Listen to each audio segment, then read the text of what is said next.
for supporting the Fable and Folly Network. Here's another show we know you'll love. So, my name's Jack Valentine. Seekers, sir. The guy who looks like a golden retriever and the aggressive one with a mouldy leather jacket. The dealer killed 7 students in the 90s. This is number 8. You need to let this go. This isn't about my feelings. Isn't it? Half-price pints of the King's Arms! Jack is not a good role model. Do not copy her. I can walk on my own. Find the furniture. A human is dead and your scent is at his house. She still has blood on her lips. I think I'm in trouble, seriously. I need your help. It's inhumane. And we aren't human. Whoever's doing this is clearly targeting you.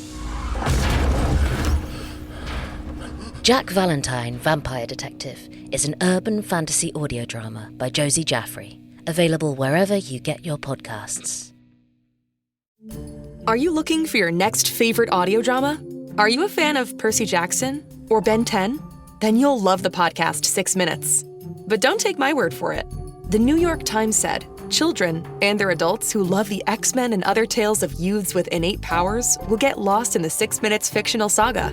And we're not just in the news. We've got over 15,000 reviews on Apple Podcasts alone. Look for 6 Minutes on Apple Podcasts and for more information on gzmshows.com. Listen to what everyone is talking about and enjoy the most downloaded family audio drama in history. Hey folks, I want to read you something I think is really cool. This is from the script of episode 1, page 1. We begin somewhere dark and quiet. For a beat, everything is still. And then a spark, a sudden burst of power. And around it, the sound of something very big spooling up, a great churning in the space as if something massive was beginning to spin, almost like we're experiencing some kind of enormous power generator, but from inside the generator.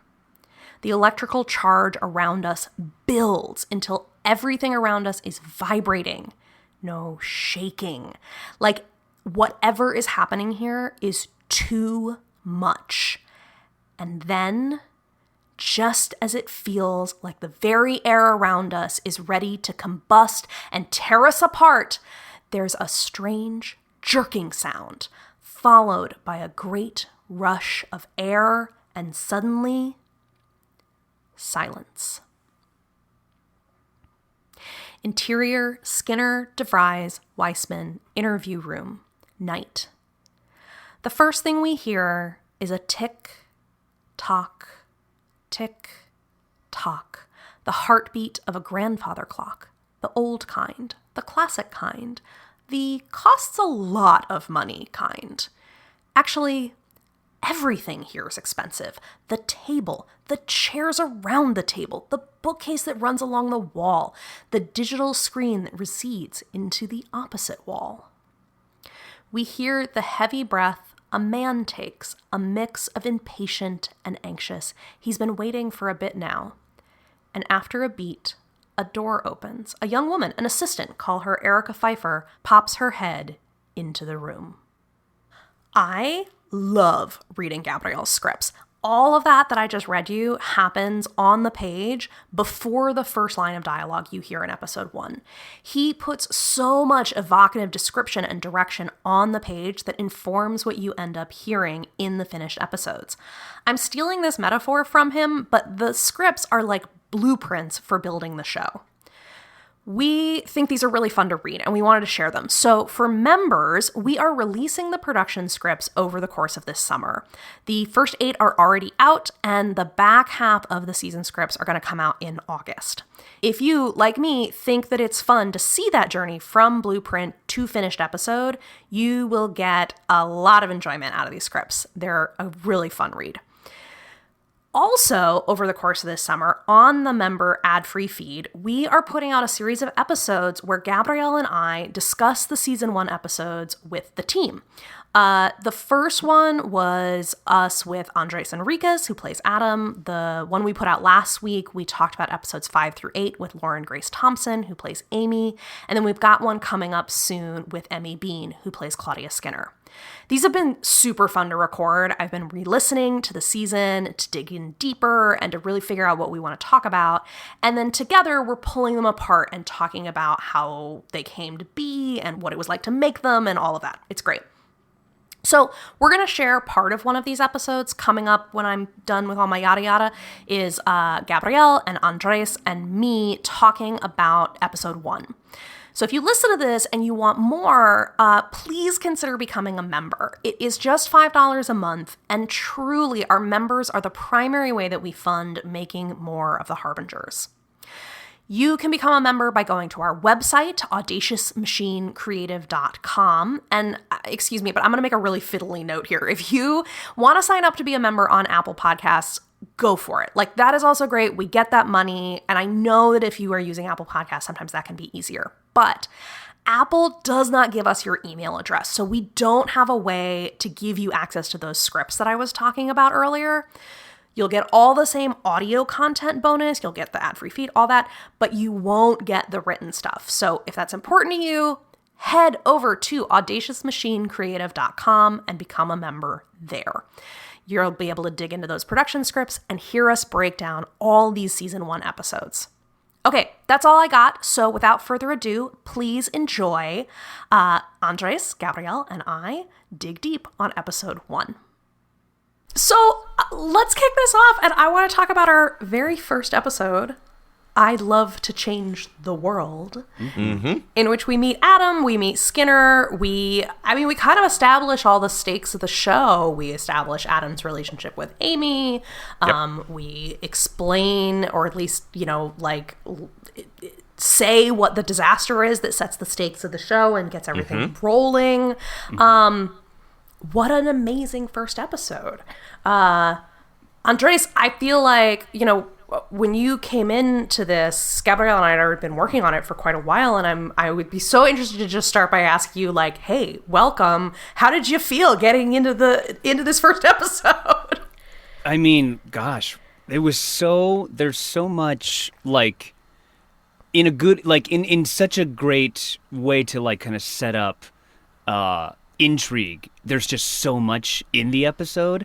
And I remember because this, all of the, like, my first introduction to all this was the audition. And all of the audition cuts were just from the first episode because it was so rich with not only, like, story points and plot lines and such, but, like, such cool acting moments and such cool, moments of drama and emotion that it was just so rich already, so that when we got actually to the first read, I was like, oh, wow, everything I've already read is only episode 1. Yeah.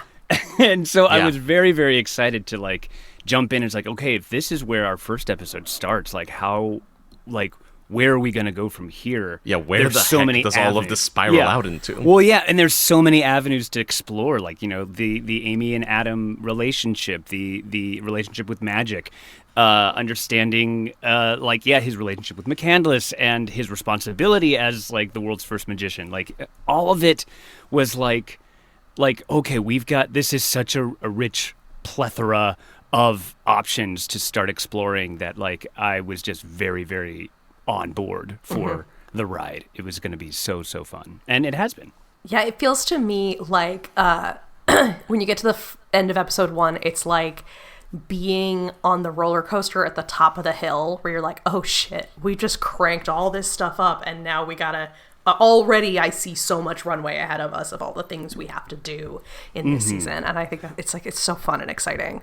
Yeah, I mean, this is, getting into the, even beyond episode 1, but I still remember that first read. It was so much fun. Like, everybody, like, met for the first time, all, like, in the same building. And we were, after the end of episode 1, but also every other episode that we read that day, like, leaving with such a big cliffhanger that like adds literally an entire new realm to explore.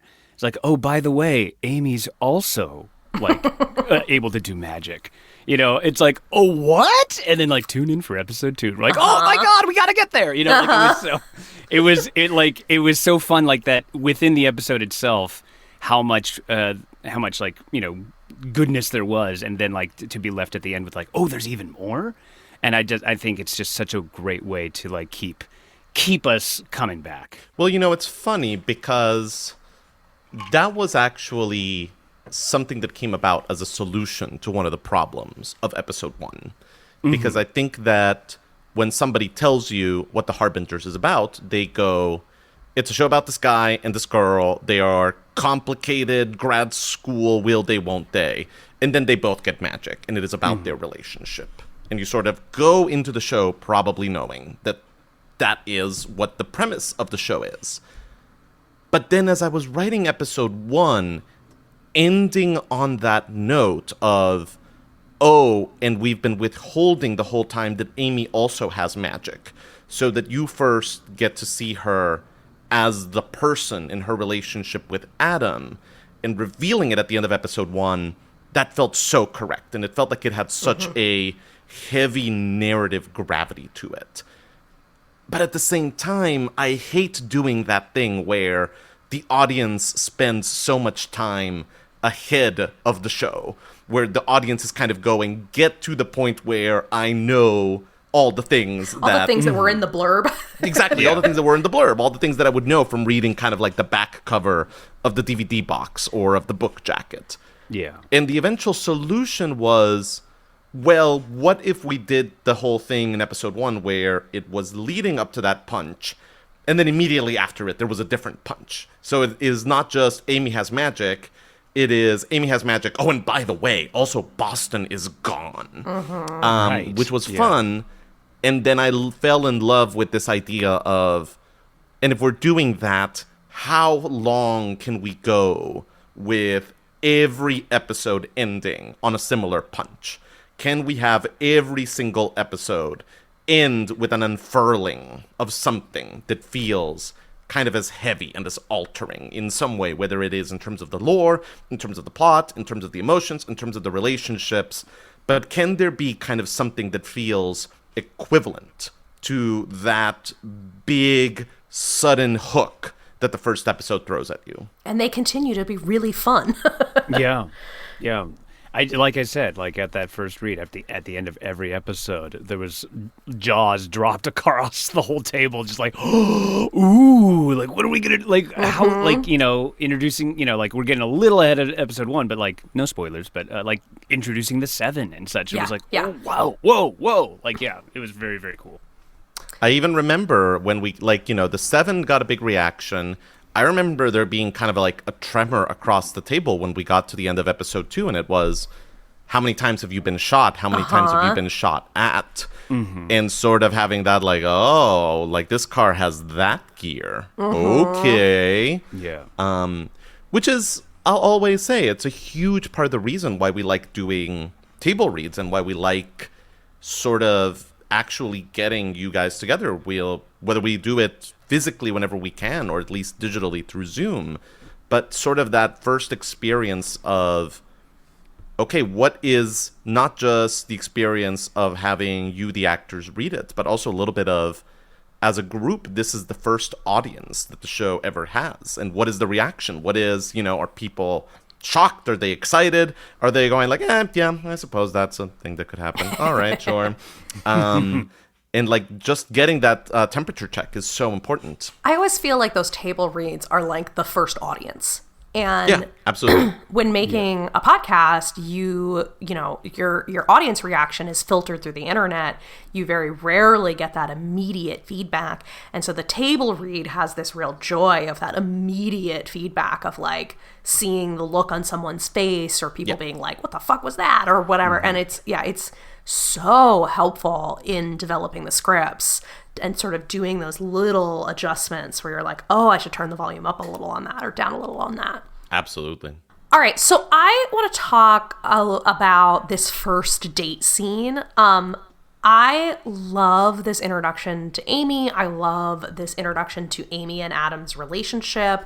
Going back to it and revisiting these episodes this week before we all were talking about them today, I was so struck by like so much of the modality that Adam is in across the whole show is just like he's so tired and irritated about something. And so this wonderful scene so early where Adam and Amy are having so much fun together. Yeah. At the beginning of that scene is just such a joy. I love it. I love that's where we start. Yeah, it's a great I think color to add so early on to the palette of Adam and Amy. I think it's an interesting way to introduce Amy, considering who she is in quote unquote present day. And seeing our first introduction to her is as a grad student on a date, and also to see the brooding Adam Blackwell trying to smoke cigarettes in a contained office with his lawyer, and then it's like, well, let me tell you about my first date with Amy, and then he's like, hey, so it's like, I do love it was such a fun thing to do. I mean, gosh, working with Lauren is just a dream, but just having that added sort of dynamic as a part of this character was a lot of fun to explore so early too. I'm so glad to hear you guys say all of this. It's funny. I think that most episodes of The Harbingers, by the end of it, what gets recorded is usually, I think, either draft 3 or draft 4 nowadays. I think that what got recorded of that first episode was draft 9, not counting drafts for the earlier version of the pilot that we did for the Tribeca Festival. And I think that, basically I think the last 5 drafts were adjustments to that fucking date scene specifically. And it is sort of something that has to do that great magic trick of you listen to it and you're like, oh, this is doing one thing, but underneath it's doing actually about 7 things. Yes. Because it is sort of something that has to sell you on, oh, Adam and Amy have chemistry and they kind of should be together. And then it also has to sell you on, oh, but I get why they're not together. I get why they actually kind of log heads. And sort of between both of those, it also has to kind of sell you on, but there's a little bit of a pleasure to the fight. There is kind of this enjoyment to seeing these two people have this very aggressive tennis match that is a little bit surreptitiously a courtship, but also actually really a fight, both at the same time. Underneath that, it has to kind of plant a flag about Amy Stirlling is someone that cares this deeply and thinks this deeply about politics, and that is going to be a little bit of the ride for the show. And Adam has kind of a different reaction to it. And kind of underneath all of that, there's what you guys were just getting at, of part of the pleasure of the show is this guy is over here in 2030. He was all the way over here in 2025. How did those two things come together? What is the path that gets us from A to B? And by the way, if you could do all of that in 6.5 pages, that'd be great. Thank you very much. You say this like you didn't give yourself the assignment, Gabriel. We don't talk about that dynamic here. Yeah, okay. But it is, I'm very, very happy with it. But it was the sort of thing that really took, I think, in many ways, it took as long to kind of write and calibrate and get all the dials to the right settings in that scene as a lot of other stuff in the early sort of architecture of the show. Yeah, it's such a wonderful scene. And like you said, it's doing so many different things. And there are so many things in that scene that we go back and we reference over and over and over again because it's by the way, that is another thing that I was just biting my tongue on that we can't talk about yet. Sure, yeah. But there's like other things that scene is doing, by the way, which we will eventually come back to. There's like even more things kind of happening underneath there. Yeah, and it feels like for Adam and Amy, it is the first text of their, like biblical, I mean that in the biblical way, the first text of their relationship and how they're going to relate to each other. And so we just over and over and over again go back to it, and the two of them reference it all the time. It's so great. I mean, it really clearly sets up too, just because I'm basing this off of a lot of reactions online on forums and such, is that there's so much like frustration between the everyone kind of absorbing Adam and Amy's relationship. They're like, oh my god, these two are just so frustrating. It's like, yeah, because you can see so clearly that if they just put their bullshit aside for 3 seconds then it might have to be 3 hours, but yes, it might, maybe a little longer, but really, truly, you see how much they connect, how much they complement each other, and how easy it is for them to just continue to stimulate and challenge each other positively. Yeah. In that brief amount of time, of course it's frustrating that they just can't get over themselves. No, there is a moment in that scene that is the, I think, ultimate fatal flaw in Adam, at least. There's basically a moment when it becomes clear that the person that is sitting across the table wants to make out with him. And his reaction is to go, that's great, we should go do that. I do want to finish winning this fight first. Let me finish just kind of making this argument, and then we can go make out. And that says so much about their relationship and so much about their dynamic, where those things are so braided together and so intertwined and so enmeshed into one another. Yeah. One of my other favorite things in this episode is the Fritz Haber monologue. Oh, yeah. I love this part of the episode. I think it's so twisty and fun. It's such a cool moment of the dynamic between Adam and Skinner, which is so cool. I just wanted to pause and talk about that little piece of it. I love it so much. It's so it's such I feel like it's such a bold thing to try to explore for Adam's character, is because I think he's one of those people who is a lot more comfortable understanding that there is no good and evil when it comes to things like science. The scientific discovery is what it is. The world works in a certain way, and one man can be responsible for both saving generations to come and also eliminating, people, at the hands of monsters. There is no morality attached to scientific discovery. Science is just what it is, and I think Adam is definitely certainly a lot more comfortable with that notion than I am. So that's always been interesting and challenging to play.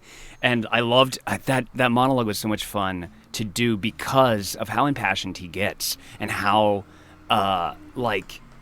he's making his point about people being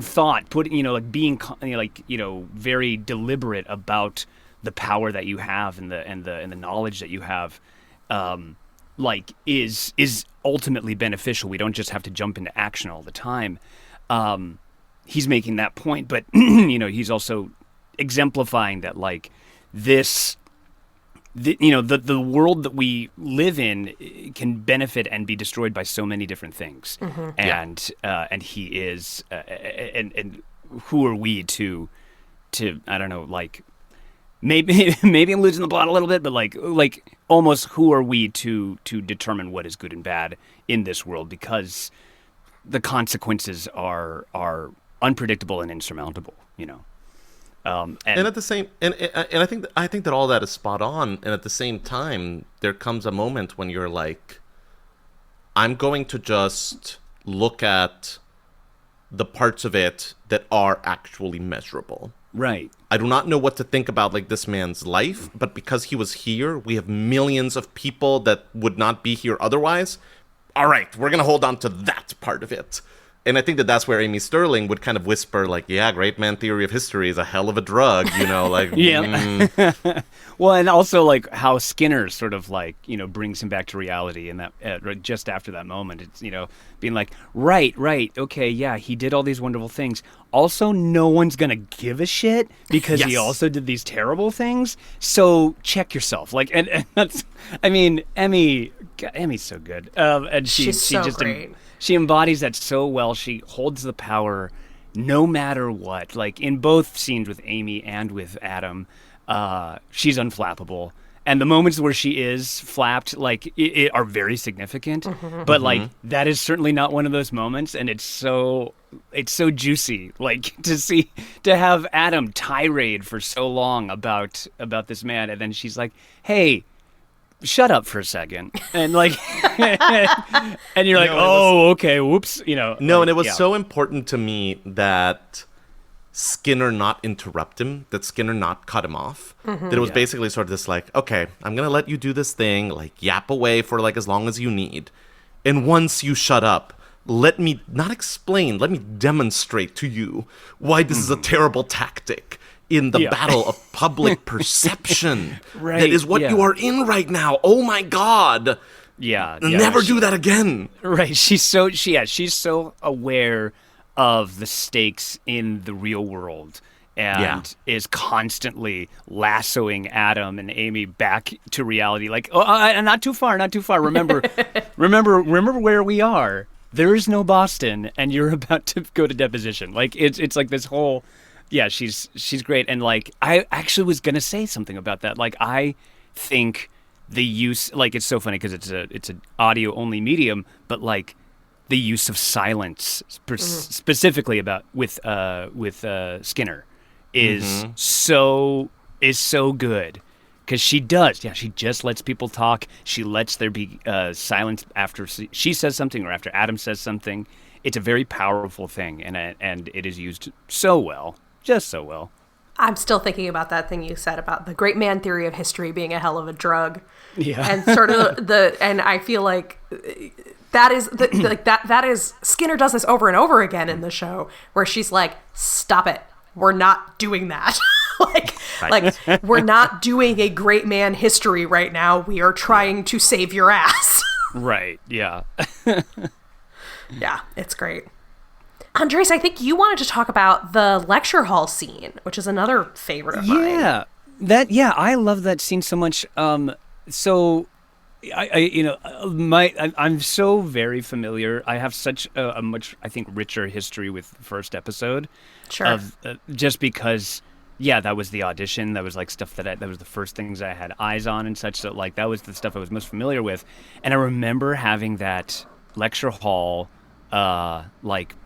scene be part of the audition, and I got really into it because I used to be a teacher. I used to teach acting when I was in graduate school myself, and like the oration of it all, like the managing an entire classroom, trying to keep everyone's attention was a constant challenge. And so just on a practical level of like, how is this text delivered in such a way that there are, upwards of, 70, 80, 100 college-aged students staring back at you with, varying degrees of engagement and interest. Like, how do you make sure that you hold on to that as like actively as possible? So that's, and like part of that is understanding what you're talking about. I mean, that seems obvious, but like, I'm not an archaeologist. And so here I am like reading all this stuff being like, okay, I really got to connect to this. I really got to be as impassioned about it as Adam is. And that was such a challenge, but it was so much fun. It brought me back to my roots, really, which is what was so cool about it. And then the demonstration of the magic, which is like, okay, I know what you're all really here for. Let's do a little bit of this, and like, you know, as much as, I mean, Adam will deny this to the day he dies, but like as much as he will deny it, he fucking loves that shit. Like, oh, he does. And so that was a little bit of fun. To it was like, okay, let me play the reluctant right now, and let me appease you. But really, like, we're gonna have some fun here, you know. And it was just so much so much fun to tackle that one. I think I did it in I did 2 takes.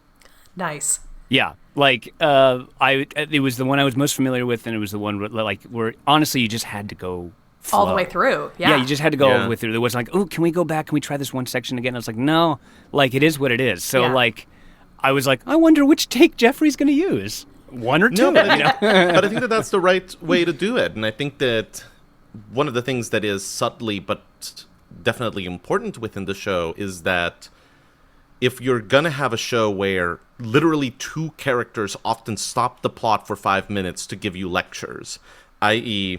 Adam and McCandless, there needs to be kind of a difference in the styles and a difference in the deliveries and a difference in the approach.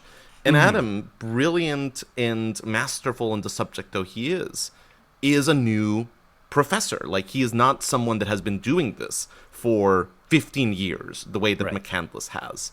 And I like that you can hear still a little bit of that energy, a little bit of that sort of, you know, like, I know this, but I'm not used to lecturing. And definitely if I'm used to lecturing, it's to an audience of 20 people, not to an audience of 400, standing room only. I also really appreciate the way in which it, in a way that we will get into a lot more later on in the season, it sets up that demonstration, and the way he talks about the magic sets up Adam's relationship to magic.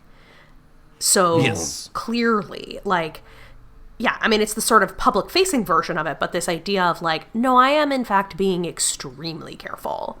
Yeah, and I love that there is, there's, you know, discoveries for us as the listeners in that too.